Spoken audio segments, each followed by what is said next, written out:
May the peace of the Lord be with you. I pray that you will be filled with God's grace and blessings by listening and reading the Bible every day. I am Pastor 종선채. We are listening and reading the Bible according to the reading plan proposed by the Revised Common Lectionary. This year's reading plan is by year C.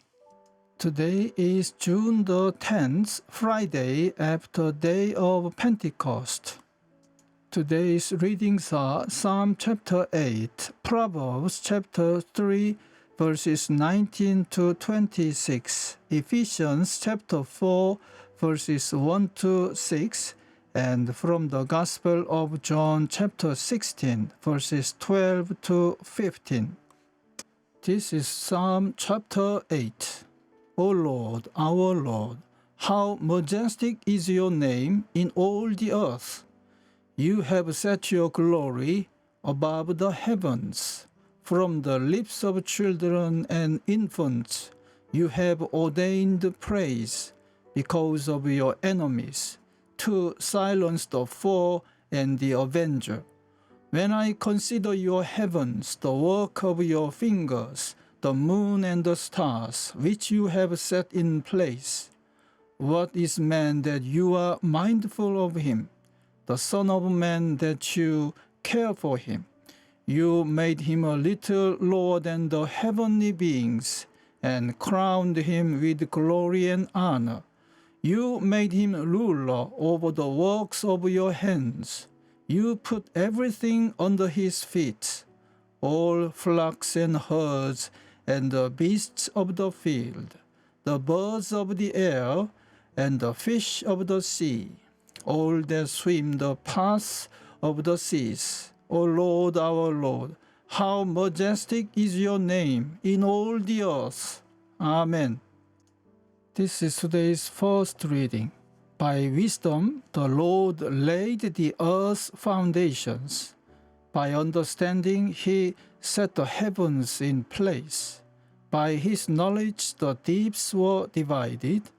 The clouds let drop the dew. My son, preserve sound judgment and discernment. Do not let them out of your sight.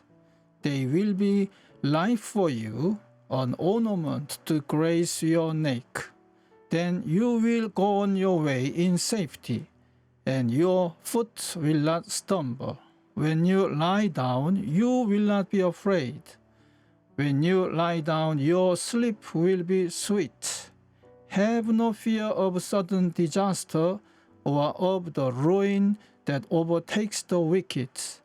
For the Lord will be your confidence and will keep your foot from being snared. Amen. This is today's second reading.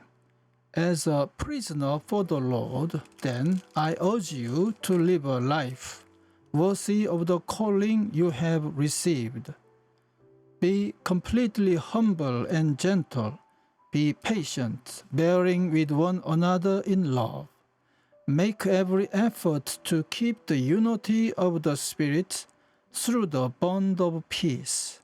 There is one body and one Spirit, just as you were called to one hope when you were called, one Lord, one faith, one baptism, one God and Father of all, who is over all and through all and in all.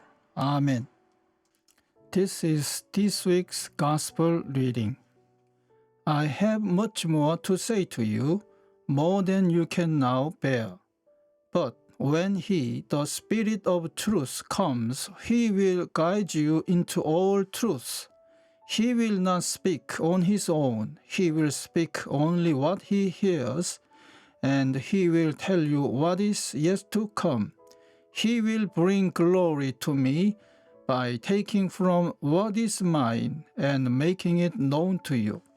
All that belongs to the Father is mine.